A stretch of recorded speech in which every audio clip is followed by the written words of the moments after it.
I'm Greg Tepper. That's Greg Powers. And this is This Week. In Cruton. It's This Week in Cruton with Greg Powers of Next Level Athlete. Follow him on Twitter at GPowerScout. Follow Next Level Athlete on Twitter at NextLevelD1. Powers, how you doing? Great. How are you? We finally figured it out, so at least we've made some progress. All right, got a lot to get to here. Let's start with our prospect on the rise, and we are going to go to Salado, believe it or not. Tiny little baby Salado.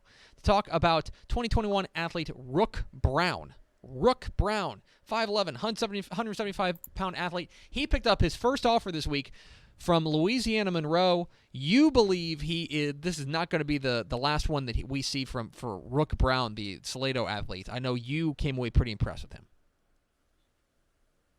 Yeah, I had a chance to watch them in the Pleasant Grove game last year. I know that they came out on the short end of the stick, but Rook was obviously the star of the show for Salado. He's been the star of the show there. He does a little bit of everything for them, and it was very interesting catching up with Salado head coach Alan Hare to just get his take on what he's bringing to the table. He really likes what he does, not only on the field but away from the field. He's a great teammate. He's a great student athlete as well, does really well academically.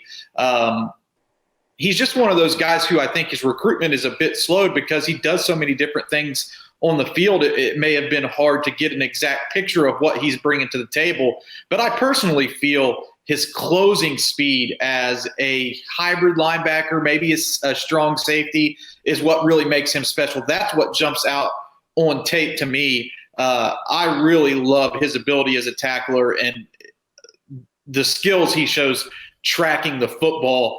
As more colleges find out about Rook, I think that he's going to start to really take off. He's a kid who's going to play at a very high level in college.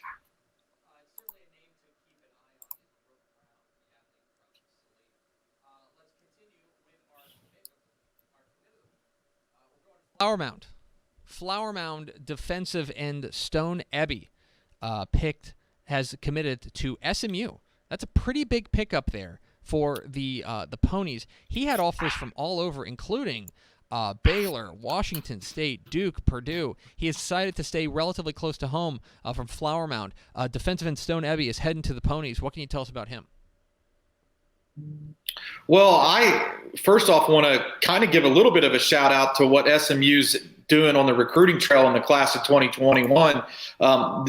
They obviously have some great skill commitments in that class already. When you look at their list, they got Preston Stone, Dylan Golfney. But this is a sign that they're starting to put together a well-rounded recruiting class. Ebby's the first big-time commitment up front on the defensive line, and I think these are the type of guys who you can start to build a defense around. When you're able to go into Dallas and get guys with P5 offers to come to SMU, I think it's quite a game changer.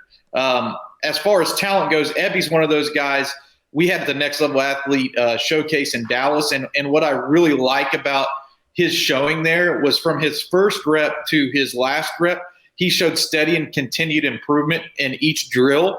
So he takes to coaching really well. He's a big kid, 6'4", 240, 250 pounds, and it would be very versatile up front, but I like him as a strong side defensive end as we project him to the next level. And Tep, go ahead and ask me, is there another defensive lineman in the Dallas area that we should keep an eye on for SMU?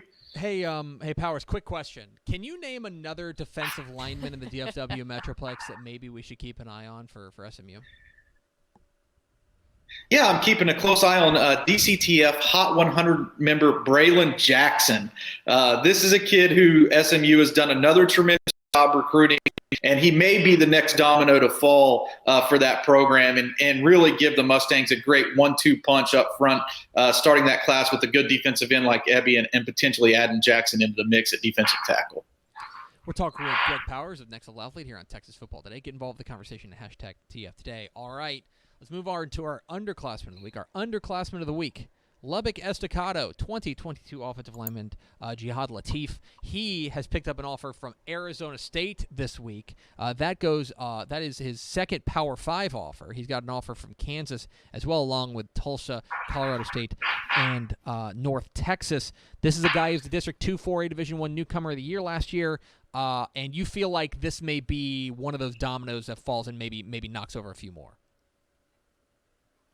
Oh yeah, this is a big time player right here. I mean, he's 6'4", 275 pounds, but he's already playing left tackle. He has a great wingspan, good reach, really good feet, and to be able to play at that level as a sophomore kind of tells you what the future holds for him.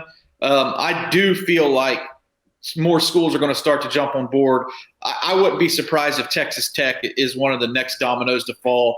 Offer-wise, he's right down the street. He's a big-time player. He's as good as any of the other offensive linemen that are on their current commit list or that they've started to offer in his class, the 2022 class. So it wouldn't be a surprise if the Red Raiders come calling with an offer soon. But I don't even think that's going to slow things down. I think it's just the tip of the iceberg for him as more people have a chance to see him, especially the improvement that he will show on his junior film.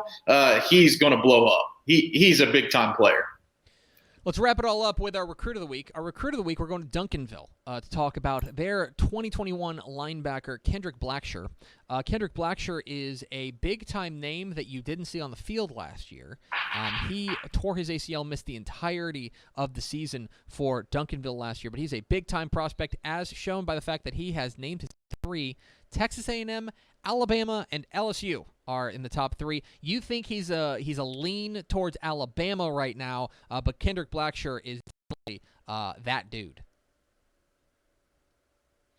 Definitely. He's probably one of the guys who I'm most excited to see on the field this season because when he moved into Duncanville, he was highly anticipated, and it didn't take long for him being there before he tore his ACL and ended up having to miss that entire season. And what we're going to be taking a look at here is his sophomore highlight tape when he was at Mesquite Horn. He is a thumper. So if you're an old school throwback high school football fan, this is the guy who was on your team back in the day that was just bigger than everybody else, but somehow was able to get to the football before any of his teammates that were actually considered to be faster. He has great instincts. He arrives at the ball carrier with bad intentions, and he's a tackler who will bring you certainly to the ground quickly and easily.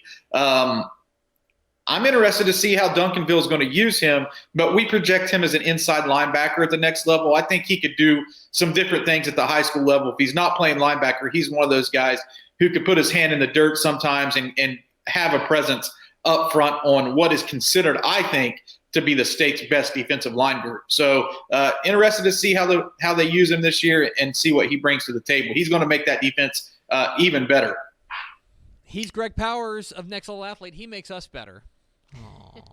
Follow him on Twitter at GPowers. Follow Next Level Athlete on Twitter at Next Level D1. Powers, thanks for powering through the technical issues. We'll do this again next week, probably in a different format.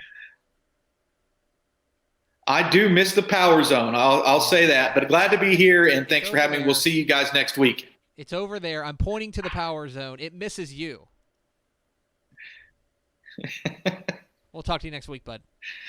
Not as much as I miss it. There he is, Greg Powers, the Next Level Athlete.